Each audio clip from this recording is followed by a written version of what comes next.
Para aquellos que quieren mejorar su vida devocional, para los que necesitan ayuda espiritual, para todos los que desean un contacto diario con Dios, presentamos Radio Amanecer en Estudio, un alimento espiritual para tu alma.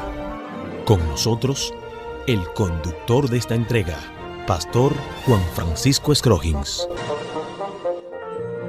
Amigos de Radio Amanecer, muchísimas gracias por acompañarnos. En el aire, nuestra entrega de Radio Amanecer en Estudio, para continuar dándole un vistazo al tema que estamos estudiando durante toda esta semana, la semana número 4, versa sobre el diluvio. Hoy estaremos puntualizando sobre un pacto que Dios establece con la humanidad, con los seres humanos. Después del diluvio, Dios pactó e hizo una señal de pacto para darle a entender a los seres humanos que Él está siempre interesado en causarlo por el camino correcto, el camino de la salvación. Y es tan importante el tema que está dividido en dos partes. Con este pacto estaremos moviéndonos en los próximos dos temas, las dos lecciones que vienen a continuación, por lo que pedimos de todo corazón a nuestros hermanos, a nuestros amigos, para que tengan muy pendiente siempre pedir la participación del Espíritu Santo cada vez que nosotros abrimos las Sagradas Escrituras. Aquí en cabina, como cada día, nos place saludar a nuestros compañeros, Pastor Gregorio Morillo y al Pastor Cristian Veras, quienes están con nosotros haciendo los comentarios a estas lecciones. Muchas bendiciones, pastores. Bendiciones para cada uno de mis amigos, pastores que están aquí en cabina compartiendo la palabra de Dios, el estudio de la lección de escuela sabática. Cristian Vera, bendiciones. Pastor Scroggins, Dios te bendiga. Gracias, estimado amigo y pastor Morillo, Pastor Scroggins.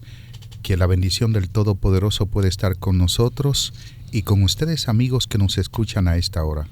Siempre hemos dicho que uno no puede aventurarse, uno debe aventurarse a abrir las sagradas páginas de la Biblia sin asegurarse de la participación del Espíritu Santo. Es una norma aquí en Radio Amanecer en Estudio, como debe ser una norma de cada ciudadano de este mundo que se dedique a estudiar la palabra de Dios. Vamos a pedir en esta ocasión al pastor Gregorio Morillo para que nos dirija en oración. Amado Dios, gracias por esta oportunidad de estudiar tu palabra. Estamos muy seguros, Señor, de que será de bendición para muchas personas que nos escuchan, también para nosotros en nuestras vidas. Que tu Santo Espíritu guíe este proceso. Te lo pedimos en el nombre de Jesús. Amén. Amén. Posiblemente algunas personas en el tiempo en que se produjo el diluvio, después de ahí estarían viviendo con temor de esa descendencia de Noé. Y entonces, de entrada, de antemano, Dios establece un pacto para dar la seguridad de que la tierra jamás iba a ser destruida por un diluvio. Y eso es muy importante. El Señor siempre da seguridad a los seres humanos de que Él está al control de todo. Y en definitiva, cuando establece un pacto con la humanidad, es un pacto salvífico. Y eso es lo que estaremos viendo a partir de este momento. Sí, eso es interesante lo que planteas, pastor, porque Dios establece un pacto con la humanidad. Pero es vital de que nosotros entendamos de que Dios tiene un mismo pacto para todos. Es el mismo pacto. Sí. Lo estableció con Adán y Eva en el momento en que pecaron, y sus descendientes evidentemente se beneficiaron de ese pacto, y ahora lo establece con Noé, con su familia, y dice: estableceré mi pacto contigo, y entonces entrarás en el arca tú, tus hijos, tu mujer, y las mujeres de tus hijos contigo. Génesis capítulo 6, versículo 18. Dios está concertando nueva vez el pacto con Noé. ¿Y por qué Él estaba concertando el pacto con Noé? Sencillamente por gracia. Dios está dando a Noé un pacto de gracia porque no era que él era mejor que nosotros. Y es cierto que la Biblia dice que Noé era justo, perfecto y que era un hombre temeroso en su generación de Dios. Sin embargo, textualmente dice era varón justo, era perfecto y dice que caminó con Dios. Sin embargo, necesitaba de la gracia divina y ese pacto no involucra en lo absoluto ningún accionar del ser humano más que solo entrar al arca. Y aún así, Dios hace el pacto y dice, estableceré mi pacto. Y eso es bueno que se tome en cuenta y que nosotros marquemos que Dios está diciendo mi pacto contigo, porque el pacto era de Dios con Noé. Y me imagino que en ese momento el regocijo de Noé de verse libre, de salir ileso de la embarcación que Dios había provisto, que ellos habían edificado, y las turbulencias de las aguas, todo el tiempo que ellos duraron ahí, al salir de ese evento, la alegría, el gozo de toda la familia, ya están las aguas tranquilas. Noé, cuando sale del arca, no se olvida de la misericordia de Dios, del cuidado de Dios.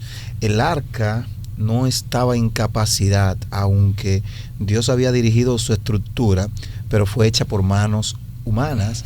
El arca no estaba en condiciones para soportar, pero soportó porque el ángel de Jehová estaba. Entonces, ¿qué hace uno cuando ve que Dios, por agradecimiento, uno simplemente, cuando ve que Dios ha sido misericordioso, nos ha librado de una tempestad tan fuerte? Bueno, Noé hace un altar y hace un sacrificio. En vista de que agradó a Dios, así nos presenta el texto bíblico, entonces Dios hace un gran pacto, y es un pacto que no solo lo hizo con Noé, sino que hoy en día nos beneficia a todos. Sí, por eso nuestro compañero el pastor Vera hablaba acerca de un pacto para la humanidad, Noé y su familia, pero por extensión a toda la humanidad. Y me gustó mucho, Pastor Morillo, que hiciera referencia a lo que hace el ser humano cuando entiende que la misericordia y la protección de Dios está ahí durante todo el camino.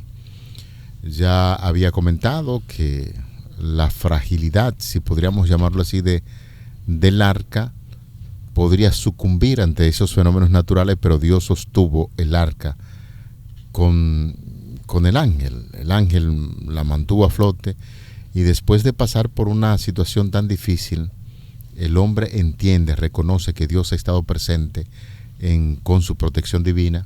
Entonces hace un altar para realizar un sacrificio, dando a entender con ello de que su vida dependía básicamente de Dios, y ese altar del sacrificio fue para agradecer a Dios por las bendiciones recibidas durante todo ese trayecto. Quiero mencionar algo para que comentemos aquí, porque algunos de los oyentes me han inquietado a través de el WhatsApp, me han mandado sus inquietudes. Aquí mencionamos un sacrificio que hizo Noé. Es la primera vez que se menciona un altar, porque aunque infiere la Biblia de que Caín y Abel hicieron sacrificios, lo hicieron en un altar, pero aquí es la primera vez que lo menciona. Pastor Cristian Vera, Pastor Scroggins, aquí, ¿qué tipo de sacrificio se está realizando? ¿Qué tipo de sacrificio está realizando Noé? Porque en Levítico tenemos muchos tipos de sacrificios, ¿no? Con todas las directrices, pero me gustaría aquí que comentáramos, porque este es el primer altar con un sacrificio. No es el primer sacrificio, por supuesto, ya hay 2 sacrificios anteriores a este en el texto bíblico. En Génesis 8:20 dice: y edificó Noé un altar y tomó de todo animal limpio y de toda ave limpia, y ofreció holocausto en el altar. O sea que no fue un solo fue un sacrificio en el evento, pero fueron varios animales que fueron sacrificados. Exacto. Entonces, Pastor Veras, parece como que esto podría tomarse hasta de referencia para recordar los sacrificios que se hacían ya en ese santuario o en esa casa que Dios mandó a construir a Moisés en Éxodo capítulo 25. Ahí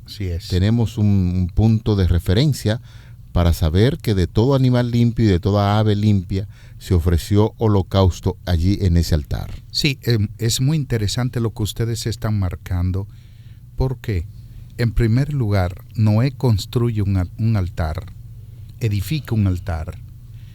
Donde no existe altares para comunicarse con Dios, es imperativo que nosotros los construyamos. Elías construyó un altar, reedificó el altar de Jehová que estaba destruido. ¿Cuál es el altar? Es importante que nosotros sepamos eso. El altar es nuestro corazón. Dios quiere que nuestros corazones estén compuestos, arreglados para recibir o para ofrecer esa ofrenda que debemos darle a Él, que es nuestro corazón. Lo segundo es que Noé ofreció un olá, fue un holocausto. Fue una ofrenda de agradecimiento porque entendía que Dios le había hecho el pacto con él, con su familia, aún sin merecerlo, y que le había dado la vida. Y eso lo vemos en el primer texto de la guía de estudio del día de hoy, que en Génesis capítulo 6, versículo 18, dice algo interesante. Mas estableceré mi pacto contigo, y entrarás en el arca tú, tus hijos, tu mujer y las mujeres de tus hijos. Vemos aquí sencillamente de que Dios establece el pacto con Noé. Pero ¿por qué se dio el diluvio? ¿Por qué el diluvio? Sencillamente porque Dios iba a destruir. El Génesis 6:17 lo dice claramente. Y he aquí que yo traigo un diluvio de aguas sobre la tierra para destruir toda carne, en que haya vida, en que haya espíritu debajo del cielo, todo lo que hay en la tierra morirá. Y entonces le dice en el 18 lo contrario a Noé, pero estableceré mi pacto contigo.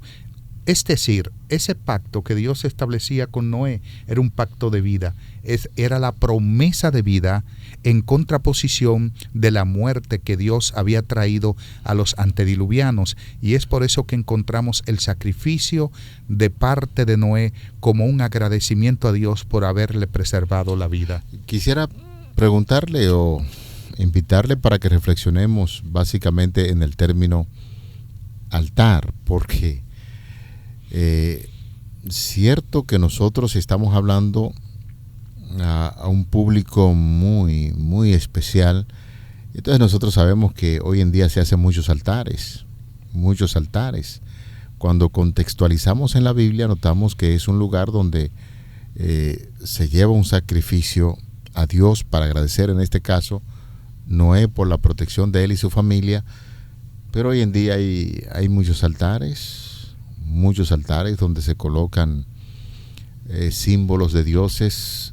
¿Se podría uno referir a eso como un lugar de adoración a Dios? ¿O qué pasa cuando se hablan de esos altares modernos en este día?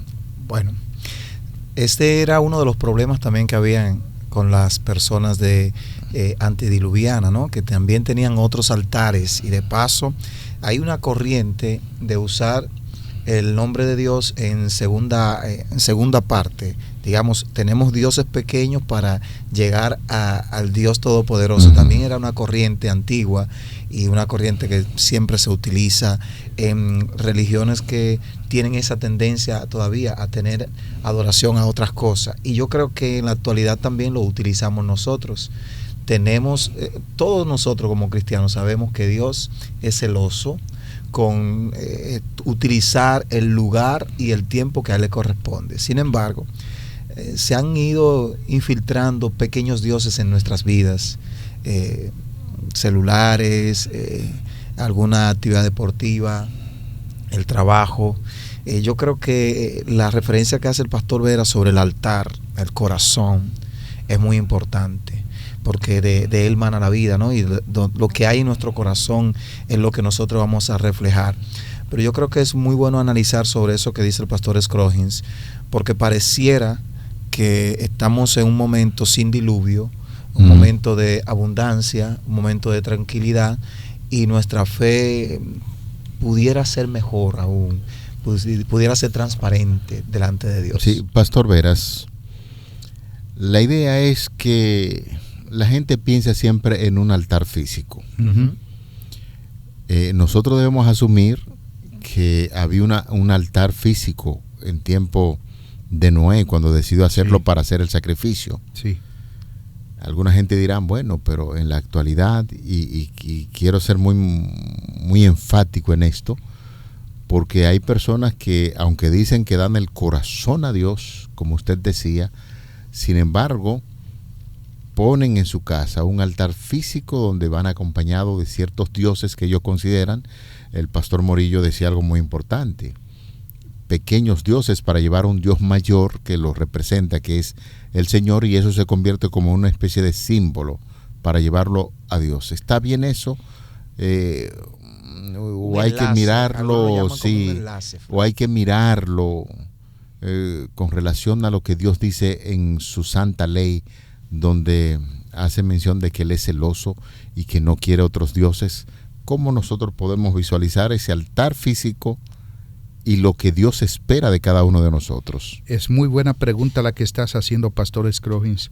Nosotros encontramos en la Torá, en los mandamientos, que más bien que mandamientos debiera llamarse pacto, porque muchas veces, con mucho más frecuencia, se le llama pacto que ley. Un pacto es un acuerdo de amor entre dos personas que se aman, y los mandamientos es un acuerdo de amor entre Dios y su pueblo.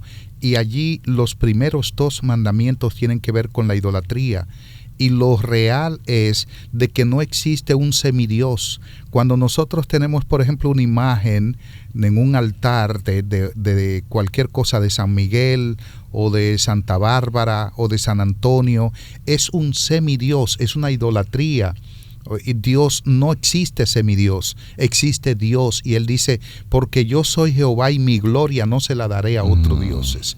De manera que el Señor nos llama a alejarnos de lo que es la idolatría, y el único altar donde Él quiere morar es en nuestros corazones, como bien lo estipula Jeremías capítulo 31, los versículos 31 al 33, que dice: he aquí que vienen días, dice Jehová, en los cuales haré nuevo pacto con la casa de Israel y con la casa de Judá, no como el pacto que hice con sus padres en el día que tomé su mano para sacarlos de la tierra de Egipto, porque ellos invalidaron mi pacto. Ahora, aunque fui yo un marido para ellos, dice Jehová, pero este es el pacto que haré con la casa de Israel después de aquellos días, dice Jehová: daré mi ley en su mente y las escribiré en su corazón, y yo seré a ellos por Dios y ellos me serán por pueblo. Lo que nos está diciendo es que el único altar donde Dios quiere morar es en nuestra mente, es en nuestro corazón, que evidentemente es una figura para mente. Dios quiere estar en nuestros pensamientos y Dios quiere estar en nuestra razón, en nuestro culto razonal.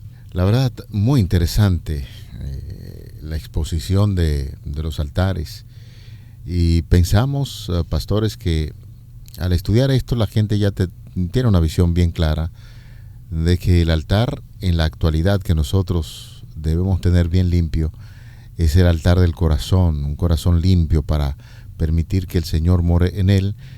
Pero hay una segunda parte en la lección para este día propuesta, tiene que ver con después que Noé y su familia hacen el sacrificio allí en el altar, entonces hay como una especie de cambio en lo que podría ser la dieta original que Dios había establecido ahí en el libro de Génesis, entre granos y semilla que se le había dado tanto a los animales como a los seres humanos, pero debido a que la tierra quedó devastada en términos de plantas, hay necesariamente algún tipo de cambio en torno a la alimentación de los seres humanos. Seguidamente Dios le informó sobre las modificaciones, ¿no?, necesarias para la adaptación al nuevo estilo de vida, la nueva situación, porque si nosotros vamos al cuadro, imagínense, ¿no?, luego de tanta lluvia, luego de las cataratas de los cielos abrirse, luego de que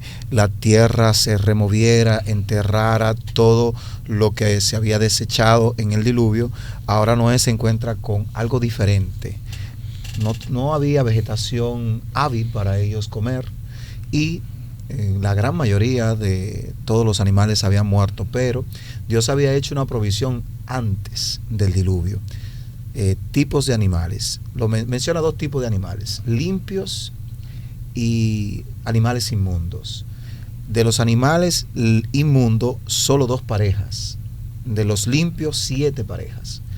Eso iba a incluir para el sacrificio y también para la alimentación de ellos. Así que Dios le da 2 regulaciones. La primera, el tipo de animal que ellos iban a comer, y la segunda, el tipo de animales que iban a sacrificar, ¿no? Y fíjense que el libro de Levítico está fuera básicamente del libro de Levítico. Y eso voy, Scroggins, que el libro de Levítico se escribe tal vez en el mismo periodo de tiempo, pero son historias que difieren, porque Moisés está escribiendo en un contexto de cuando está en Madián, cuando está luego en el camino del desierto. Uh-huh. Y algunos dicen, pero ven acá, el libro de Levítico se escribió de último. ¿Qué pasa? ¿Por qué en Génesis? Bueno, el libro de Génesis lo que está haciendo es mostrándole al pueblo de Israel que desde un principio estaban las mismas regulaciones, sí. Estaban las mismas leyes escritas en el corazón del pueblo. Entonces, esa relación tiene Génesis y es maravilloso porque así podemos sacarnos de la mente que Dios estaba haciendo algo injusto cuando en el libro de Levítico Dios comienza también con las regulaciones. No. Desde un principio Dios tiene un plan para su pueblo. Así es. En el Génesis capítulo 1, versículo 29, Dios da una dieta. Moisés lo presenta en el contexto del Génesis como estás explicando, Pastor Morillo, uh-huh. La dieta original. Pero allí había de toda suerte de comida, que no había necesidad del uso de carne. Aquí se da una emergencia. No hay vegetales. La vegetación fue eliminada por el diluvio y Dios le concede al ser humano un plan emergente para consumir carne. Ahora, según algunos eruditos, los antediluvianos consumían carne, pero de acuerdo al texto bíblico, pareciera ser que es la primera vez que Dios le permite al ser humano comer carne, a sus hijos. Uh-huh. Ahí es la diferencia. Los antediluvianos se habían apartado de Dios en todo el sentido de la palabra, se habían corrompido, pero los hijos de Dios se habían mantenido de acuerdo al texto en los delineamientos divinos y por eso encontramos que Dios ahora le permite comer carne. Pero hay una diferencia, pastores. Tenía que ser, número 1, animales limpios, número 1. Y número 2, que no debían comer sangre, porque el texto dice que la vida del ser está en la sangre. Un punto importante, señores, como va cambiando el panorama, esos animales que Dios había puesto ahí bajo el dominio del ser humano debían cuidarlo y había una estrecha relación armoniosa entre ellos, y después de esto, que empiezan a quitar la vida a los animales para comerlo, se produce de inmediato, porque hay que entenderlo así. Los animales, cuando usted le brinda cariño y amor, reaccionan de una manera distinta cuando usted lo amenaza, producto del pecado. Ya hay una separación entre esa relación tan importante de armonía que debía existir entre la naturaleza y los seres humanos, en este caso los animales, y puntualizar que algunos dirán, pastores, ven acá, pero si Dios sabía que son animales inmundos, ¿por qué no lo destruye? Sencillamente, algunos han postulado la idea siguiente, y es que esos animales estaban ahí para limpiar la tierra de los desperdicios y de las cosas que ciertamente podrían contaminar el medio ambiente. Estos animales podían realizar una función como de reciclaje, tomar esas cosas, consumirlo para evitar que el medio ambiente siguiera dañándose más de lo que está. El libro Historia de los Patriarcas y Profetas de Elena Harmon de White, autora inspirada, ella dice acerca de la situación que tenía Noé, o la relación que tenía Noé con los animales. Dice textualmente: cuando Noé vio las poderosas fieras que salían con él del arca, temió que su familia, compuesta de 8 personas solamente, fuese devorada por ella. Pero el Señor envió un ángel a su siervo con este mensaje de seguridad: y vuestro temor y vuestro pavor será sobre todo animal de la tierra y sobre toda ave de los cielos. en todo lo que se moverá en la tierra y en todos los peces del mar. En vuestras manos son entregados. Todo lo que se mueve y vive os será para mantenimiento, así como las legumbres y hierbas os lo he dado. Génesis 9, 2 y 3. Entonces allí nos presenta Scrogin justamente lo que usted dice. Dios en un principio le dio esa autoridad, porque en el diluvio vemos el restablecimiento de la creación. Dios le da esa autoridad al hombre sobre los animales. Luego se va deteriorando esa relación, progresivamente, producto de que el hombre progresivamente también va degradando la imagen de Dios en sí mismo, o sea, el pecado va fluyendo. Entonces, el pecado es justamente la raíz de esa ruptura entre la relación de los animales y el ser humano. Y con toda la naturaleza en sentido general. Así es. Bueno, una vez que el hombre comienza, que el pecado entra a la raza humana y que el hombre comienza a comerse a los animales, inician a comerse uno al otro y se pierde la buena relación que existía entre el hombre y la creación. Los animales respetaban al hombre porque él fue hecho Señor de toda la creación. Sin embargo, ahora ya lo que hay es odio, miedo, temor, espanto.